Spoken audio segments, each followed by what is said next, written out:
Well, we just got out watching Oppenheimer, and oh, wow. It was a long movie. That was incredible. It was such an incredible movie.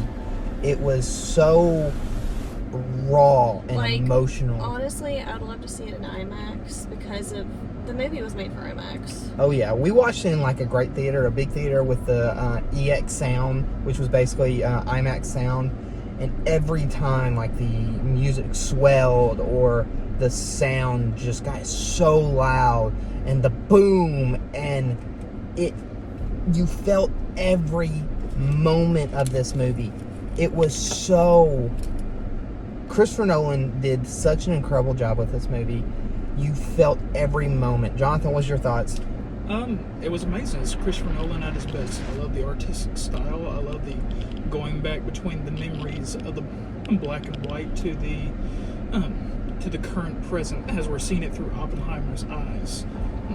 Robert Downey Jr. was just phenomenal as well as all the other actors. But just the tension between Oppenheimer and Leo Strauss was just incredible. It's well portrayed. It was thought-provoking. It was 3 hours, but personally, it went by for me. I loved it. This is a movie I can go back to. See, for me, I love this movie.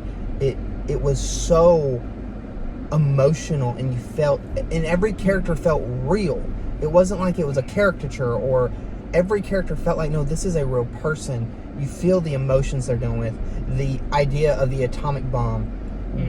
Was it a necessary evil? And what was that going to create?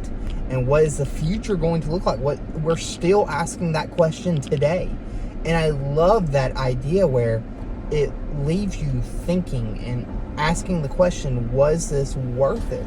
Was everything that happened? To many, yes, it was worth it. But to others, no. And so I love the fact that it doesn't leave you with a definitive yes or no. It never says, oh, they were wrong, or yes, they were right. It was, what do you think?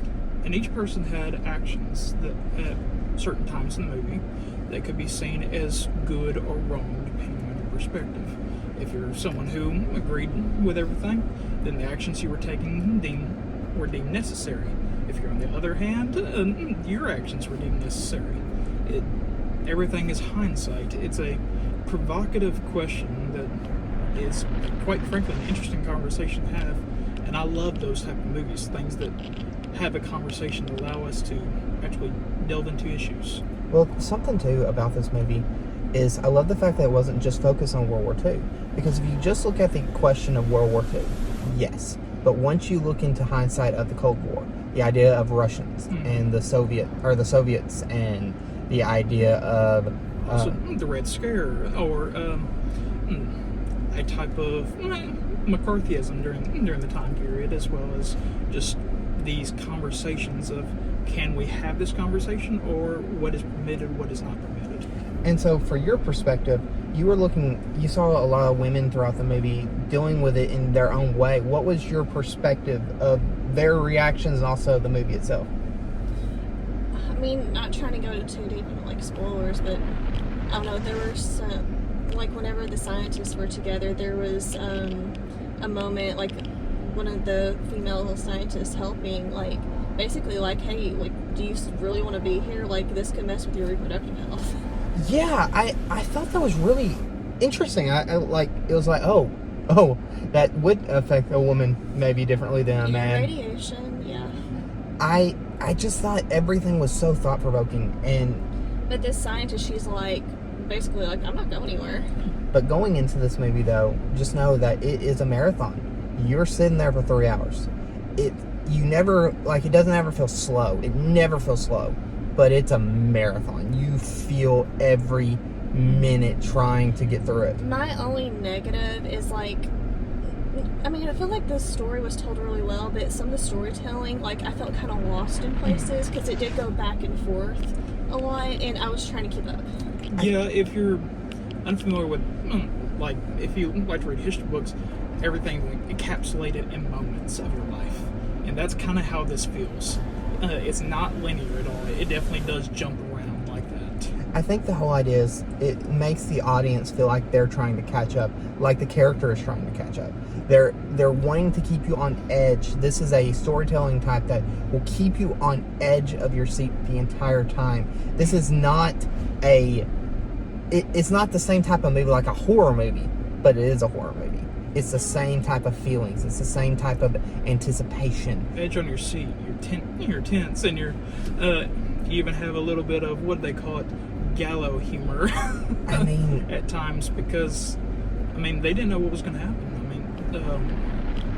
They were taking bets on what would happen. Yeah. I mean, that's the thing. It was so horrifying at points where you were sitting there and the anticipation of what's about to happen and just how these characters are going through their emotions.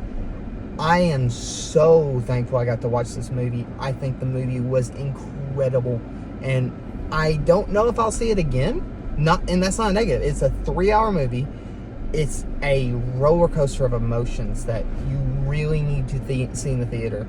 I'm gonna ask, what's your Galaxy Star? I can't. Well, like I said, like with the storytelling, like I did feel lost in a couple of places. I feel like I can't fully give it a 5. Probably maybe like a 4.5. 4.5. Jonathan? 5. This movie is catered towards my type of audience. I think I'm gonna be in the middle of both of them. 4.75. I think this movie is incredible. It is one of the best movies that I think I've ever seen in years. It's the best movie of the year, hands down. Of anything we've watched, it hands down the best. But I'm going 4.75 just because I don't know if I'll probably watch it again. And I normally would give a movie a 5 if I'm for sure going to watch it again. But this one is it's so long. It's so emotional. It's so much. And you almost have to be in such a mood. And also, I feel like you need to be in a theater to watch this movie. Yeah. So that's why I give it a 4.75. That might sound negative, but it's really not. It's just such a testament of filmmaking and movie making and it's so incredible. This is cinema at its best. Oh, yes. Overall, it was a great movie. So everyone, if you haven't already, hit that like button. You know it's there. It's right here. Like, go down there and hit that like button because you know you want to. And hit the subscribe. We'll see you later. Bye.